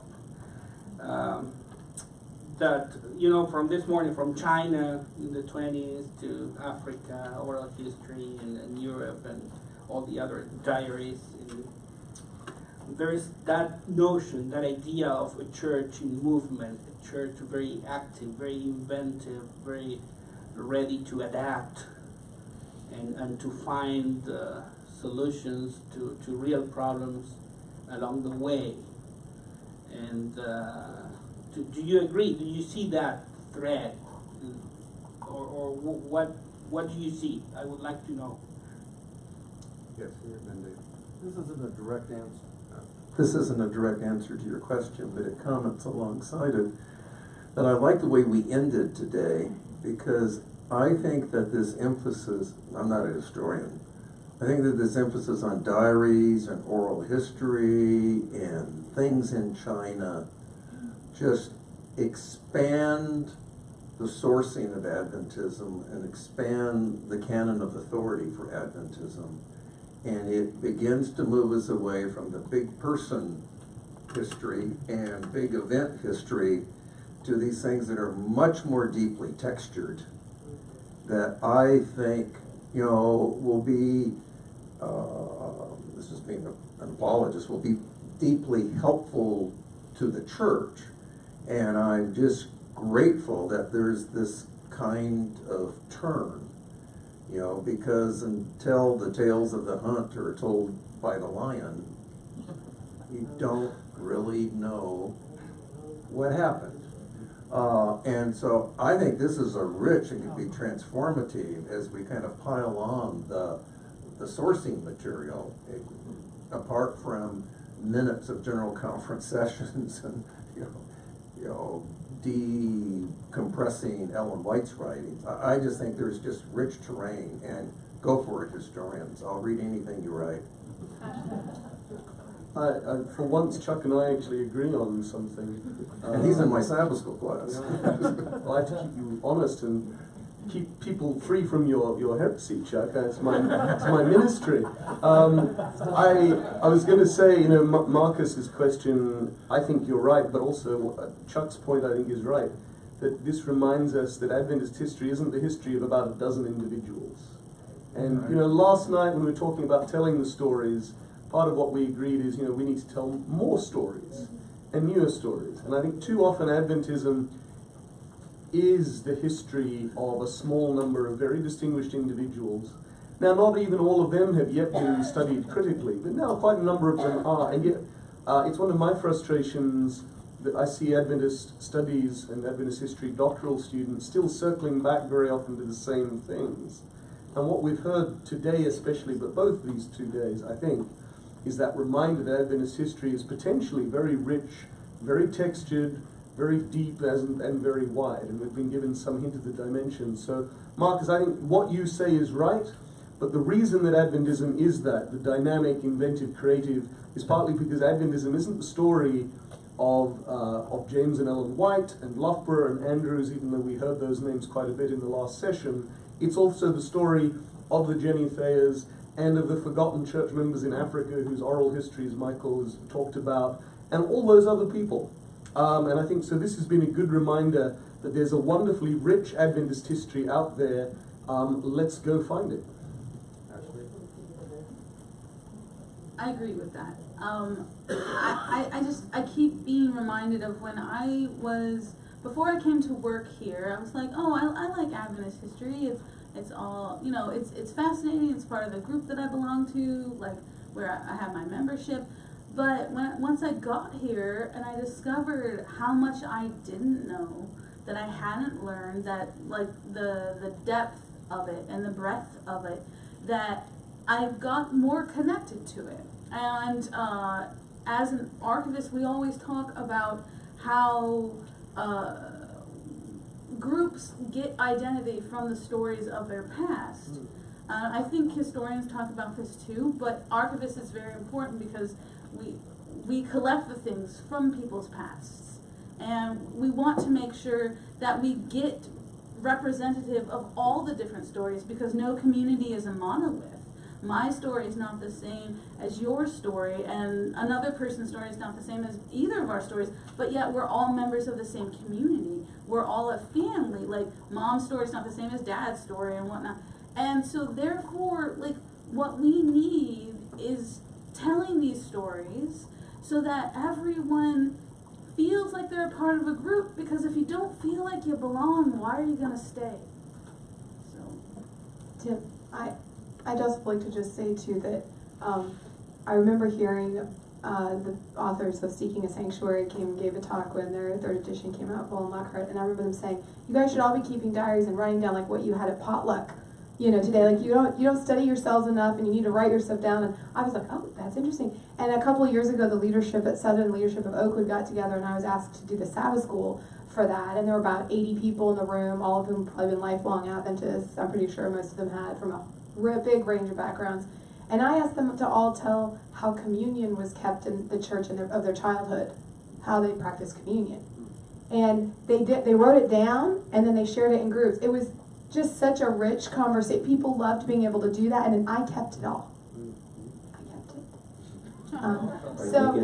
So I'm just saying, you can do this in your Sabbath schools. Like you can do this with people. You don't have to, like, it doesn't have to be, you can do your own little histories like this, and then talk to Ashlee about whether she wants it or not. But. Yes, that's probably the last comment. One thing that we forgot to mention that we've looked at and studied today is African American history and experience here in the United States. You know, we mentioned all of this, China and Africa and oral, and I think that's important also to bear in mind, especially for the history of urban ministry and many other things that are the future. But here's how I would maybe phrase it for me: historical study of Adventism on the margins or edges, or through marginal resources or marginal sources. Gil, I was going to mention that you might want to add to your list of diaries W.C. White diaries. We also have those. Oh, they're more memos than they are diaries, but they did yield the confirmation of the ordination of deaconesses in 1895. His diary. and Gilbert also has travel logs in his collection. So. Okay, well, thank you to each presenter.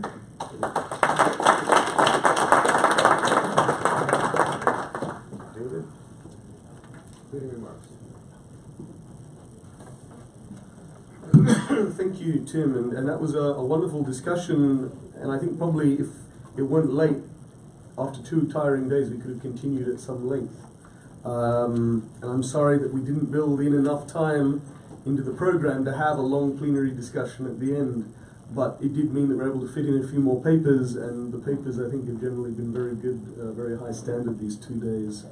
But thank you to the three panelists whose papers segued and led us into that slightly more wide-ranging discussion, and for the very high quality again to end on. Just to wrap up, first, I need to place on record our sincere and heartfelt thanks to Reiko Davis. If you could stand up, Reiko.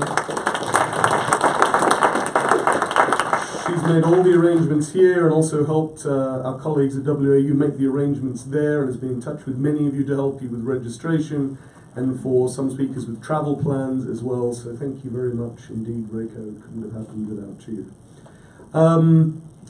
We have been 21st century people today in ASTR, posting incessantly on Facebook and tweeting with pictures and things. So if you are an egocentric, narcissistic individual, go to social media and you can probably see a picture of yourself, and also consider running for President of the United States in due course. But no, social media presence is there. We'd be grateful if you were on Facebook or Twitter if you were to share, because it helps get the message out about Adventist history. And I know a number of you were tweeting and posting as well, so thank you for that. It gets the message out. We were happy looking at the program. If you look over it again, hopefully you can see what we tried to do, not only with the plenaries, but in devising the program. We actually had 25 abstracts submitted, and so we could only select 16.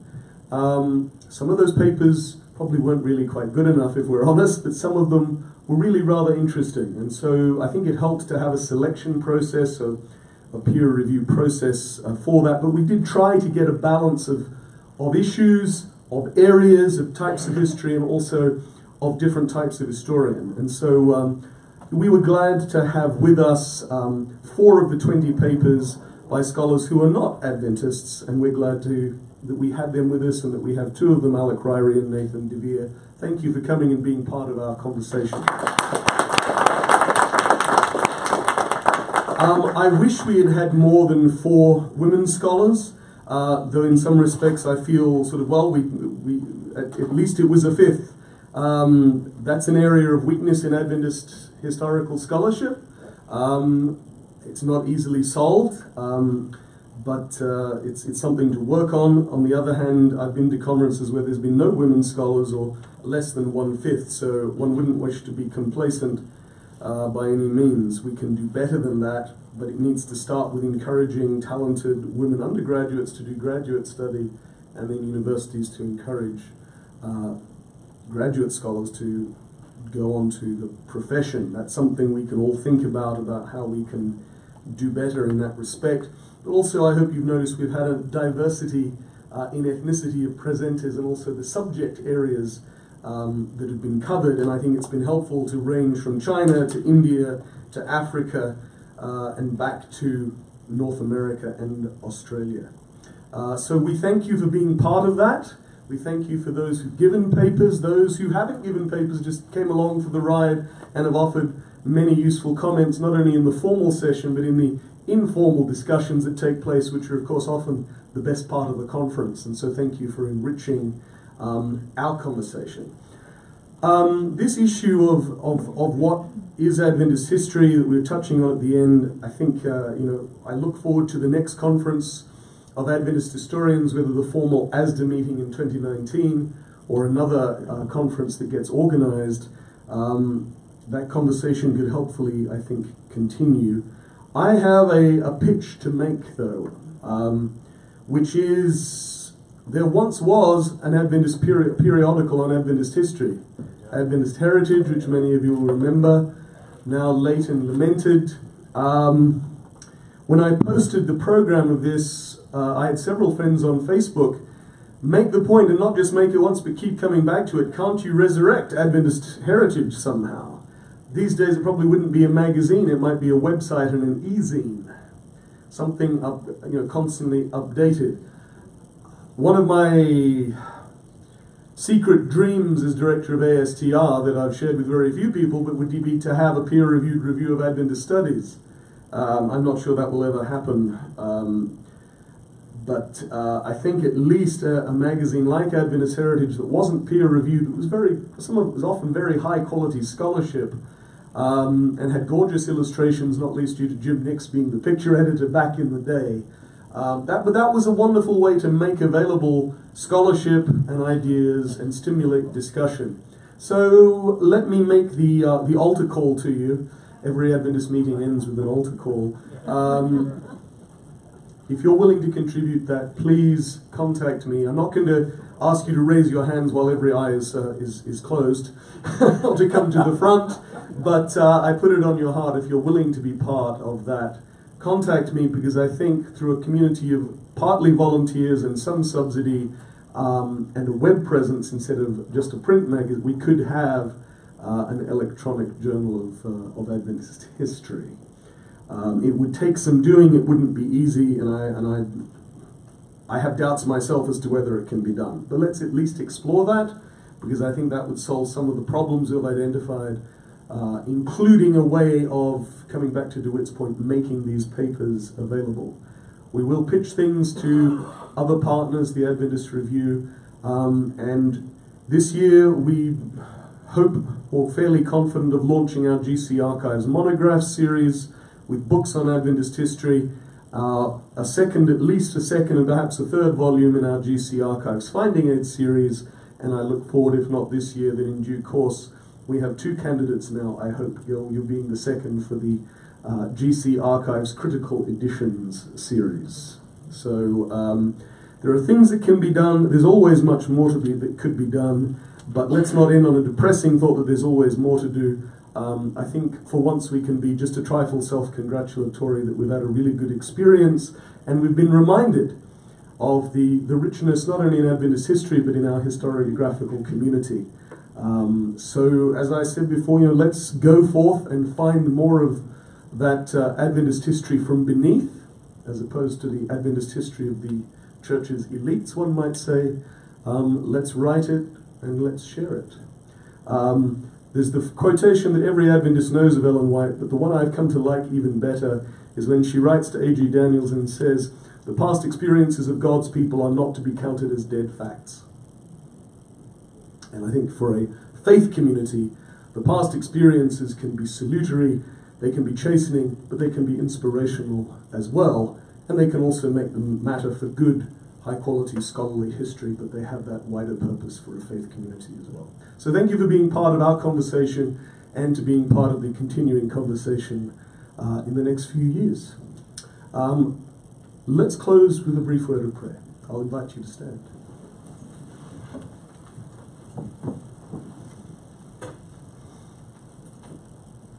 Father in heaven, thank you for your love for us, your many gifts to us, for the way you have worked with your people throughout millennia. Thank you for the record of that. May we as historians be inspired, be chastened in our personal lives, but help us to tell the story and the history of your interaction in the world to the highest standards, with the highest integrity of truthfulness and accuracy. Bless us in our personal lives as well as our professional lives, and bless those who will be traveling home. Thank you again for all who are represented in this room. Amen. David, I think I speak for all of us when I want to thank you for your work in organizing this.